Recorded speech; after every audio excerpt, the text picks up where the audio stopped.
menikah itu nanti seperti mendaki bukit yang terjal. Lama, sulit, berat ya, pas kita kecewa sama suami harus pura-pura tetap senyum agar anak-anak tidak tahu. Pas nafkah dari suami kurang, kalau kita nggak nyari tambahan ya gelang kalung satu persatu diligo untuk nambah penghasilan, nambah biaya hidup gitu loh. Pas suami kita nggak ganteng tapi telepon mantannya itu kan jengkel juga gitu ya. Gimana jaga perasaan gini, kita sudah ngalah sama dia loh, dia golek-golek perkara wae misalnya. Kita sudah nunggu suami pulang, ternyata habis makan malam suami pindah keluar di teras ya main HP sampai jam 12 malam. Saya ketemu kasus-kasus seperti itu yang ternyata abot ya tiba ngelakoni rumah tangga itu. Nah kalau ternyata setelah kita jalani kayak gitu itu dapatnya adalah sesuai dengan arahan Islam yang kita sebut manfaat itu, ya nggak apa-apa. Dalam kasus mendaki bukit yang terjal tadi dapatnya pemandangan yang indah sehingga kita foto backgroundnya view tadi, atau kita bawa balik ke bawah, kita bawa tanaman atau apa yang memang orang-orang menginginkan itu, ya cucuk-cucuk aja. Tapi kalau ternyata dapatnya cuma seperti itu ya kita jadi loh, kok aku sudah berkorban sedemikian banyak, kok yang dapat cuma kayak gini gitu. Nggak cocok banget tuh urip pisan kayak gini yang saya rasakan gitu. Saya pernah menemukan satu kasus, ada seorang perempuan cantik, sarjana, sekolahkan oleh orang tuanya jadi sarjana. Setelah itu dia sudah bekerja di satu instansi, sudah mapan. Tiba-tiba dia jatuh cinta kepada seorang laki-laki. Ya, kemudian laki-laki itu melamar mbaknya ini, dan maaf, orang tuanya tidak setuju. Bapak sama ibunya nggak setuju, adik-adiknya juga nggak setuju. Tapi dia nekat. Kan kata gombloh, kalau cinta sudah melekat, tai kucing rasa coklat kan gitu. Ya, akhirnya dia nekat nikah dengan laki-laki ini. Bapaknya marah tapi tetap menikahkan. Bapaknya menikahkan karena wali ya, biar sah. Tapi marah sampai kemudian mengatakan ya sudah, kalau kamu memang tetap milih laki-laki itu, tak anggap kamu bukan anakku lagi. Tapi dinikahkan sama bapaknya, tapi dianggap sudah bukan anaknya lagi. Karena mbaknya ini nikah dengan laki-laki ini, yang dia lakukan adalah dia keluar dari pekerjaannya untuk ngikut laki-laki ini pindah ke kota si suaminya itu. Maka sampai dia punya 4 orang anak yang maaf tidak punya kakek nenek karena tidak diakui kan. Tiba-tiba dia mendengar kabar kalau suaminya nikah lagi.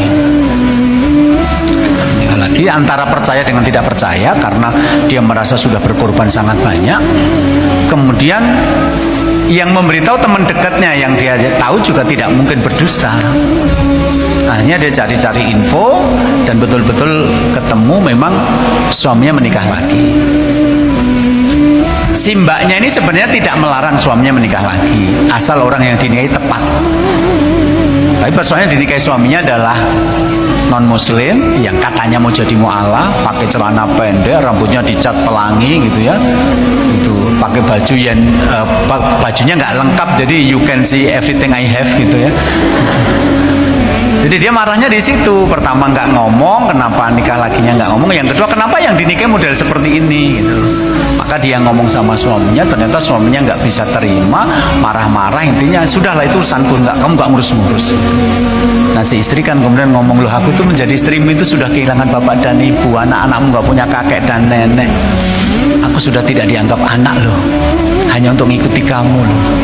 Ternyata seperti ini yang kau berikan kepada aku setelah sekian puluh tahun menikah. Mbaknya ini datang ke tempatnya nangis-nangis lah, kok cuma kayak gini yang saya berkorban besar untuk dia, ternyata cuma kayak gini yang dia berikan kepada saya dalam hidup saya gitu. Nah pas dia datang itu ya saya teringat pepatah ini, seperti mendaki bukit yang terjal, di atasnya cuma dapat daging unta yang kurus. Bener-bener dimulai dari nol. Jadi ya udah, kita akhirnya ngontrak apartemen yang ukuran studio, karena memang kita aja baru berdua doang ya, apartemen ukuran studio. Ya udah tuh hidup seadanya aja seadanya. Kita jarang sekali nongkrong sama teman-temannya. Gimana abis uang bulanan ini harus dipakai bener-bener untuk kebutuhan dapur ya. Ya udah kita di situ. Aku belum langsung berjilbab waktu itu, masih terbuka. Terus kalau misalnya ada tawaran infotainment atau apa, kita masih terima gitu. Ya udah kira-kira setahun lah di situ. Enggak sih, nggak nyampe setahun. Alhamdulillah Allah ngasih cepet kita ujian. Kita itu 6 bulan apa 7 bulan gitu. 7 bulan kita tinggal di situ. 7 bulan tapi rasanya tuh Masya Allah banget ya.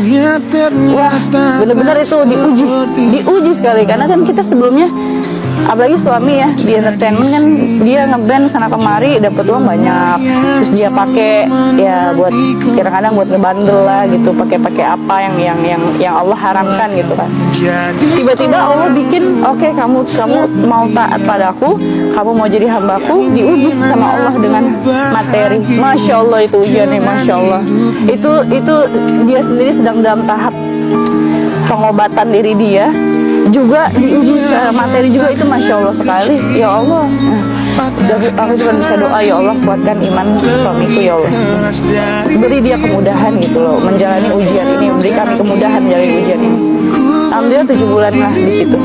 7 bulan baru abis dari situ pindah ke tempat kakak ipar kami, karena di situ ada uang suami juga kan, jadi kita tinggal serumah tuh sama kakak ipar di situ.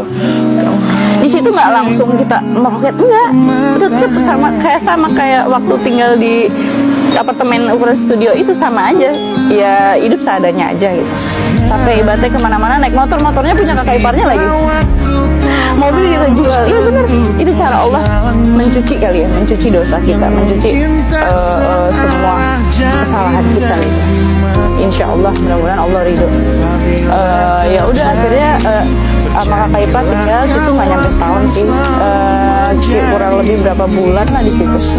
Baru kita pindah lagi tuh ke rumah kontrakan dari situ di Andalusia. Masya Allah itu juga masih diuji di situ. Masya Allah, memang lebih mendingan ya, lebih mendingan. Waktu itu lagu Cinta Untuk Salah itu sudah rilis di YouTube, tapi belum naik. Selama 1 tahun itu belum naik. Allah nggak main-main uji kita loh. Nanti dulu, jangan senang dulu, jangan pikir masuk Islam langsung pasti kaya, pasti makmur. Nanti dulu, jalanin dulu ini ujiannya, bisa nggak lulus, ya kan? Jadi supaya apa? Supaya kita nanti begitu Allah angkat derajat kita nggak sombong, kita nggak takabur, ya kan? Ini nih atas kemampuan kita. Tak dulu, itu kemampuan Allah dari awal sampai akhir. Meskipun tidak susah sekarang ada, itu semua wajib kita, itu kan atas jalan Allah. Udah tuh di rumah kontrakan itu tinggal lah ya, ada 2 kamar lah, ada 1 dapur, ada 2 kamar mandi dalam di kamar gitu. Terus kita udah bisa tuh bayar mbak gitu kan. Cuman ya gitu, uang bulanan bener-bener tuh kita pakai tuh dimaksimalkan semaksimal mungkin buat bayar pembantu dulu, terus sama buat dapur, udah nggak lebih. Itu kita tinggal jauh sekali di ujung dunia lah, jauh banget. Jadi mau ketemu teman juga susah, mau ikut pengajian juga susah, bener. Daerah itu tuh susah, bener. Masya Allah cobaannya tuh. Jadi kita cuma paling nonton pengajian itu lewat YouTube apa gitu kan. Suatu hari itu pernah kita berbentuk sekali kayak, ya Allah, kenapa ngerasa kayak sedih banget itu, kayak ditinggal sama teman-teman, kayak saudara pun juga kita jarang ketemu gitu kan. Ya Allah, kenapa ujiannya nggak berat sih, maksudnya kayak sedih aja gitu ya.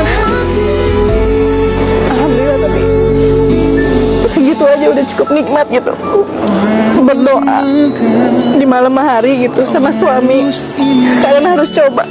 Kalau nanti punya pasangan, kalian harus coba tahajud sama suami, minta pertolongan Allah. Nah, dari situ nggak kayak film-film doa langsung dikasih, enggak. Alhamdulillah Allah kasih apa? Allah kasih hati kita tenang. Itu karunianya. Hati kita tenang ngadepin hidup segimanapun susah, cuman kita ketawain doang. Segimanapun susah ini cuman ya udahlah, hidup kan cuma sementara, ya kan? Ini kan semua dari Allah. Terima aja. Mau dikasih susah,